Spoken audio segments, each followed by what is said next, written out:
അമ്മേ, ദിവസവും 5 ആപ്പിൾ കഴിച്ചാ തടിക്കോ? ഇല്ല.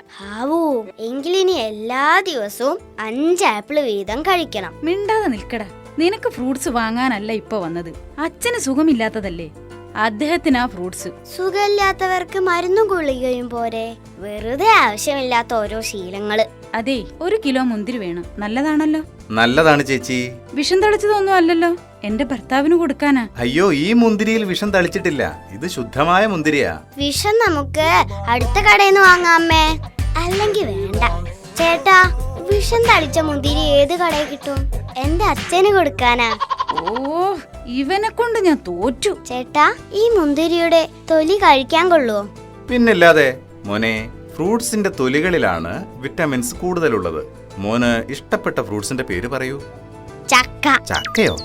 അത് എന്നെ ചക്കത്തോലി തീറ്റിച്ച് കൊല്ലാനുള്ള പരിപാടിയാണല്ലേ, ദ്രോഹി. ചേച്ചി, വേറെ ഒന്നും വേണ്ടല്ലോ. ദാ മുന്തിരി. അമ്മേ, ദാ ആ വരുന്ന ആളെ അറിയാമോ? എനിക്ക് മനസ്സിലായില്ല. ആരാ? എനിക്കും മനസ്സിലായില്ല, അതുകൊണ്ടല്ലേ അമ്മയോട് ചോദിച്ചത്. വേണമെങ്കിൽ നമുക്ക് അയാളോട് ചോദിച്ചു നോക്കാം.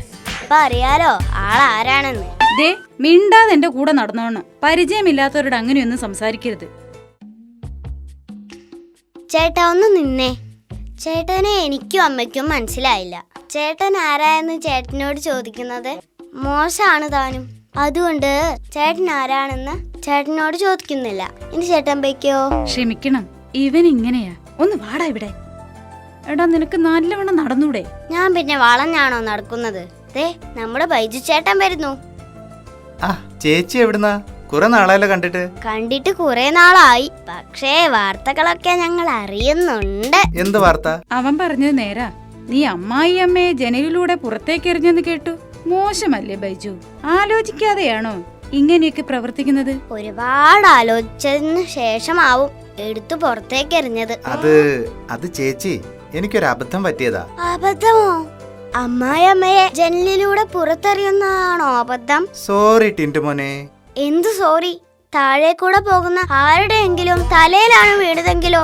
റോഡിൽ ആരുമില്ലാഞ്ഞത് ഭാഗ്യം.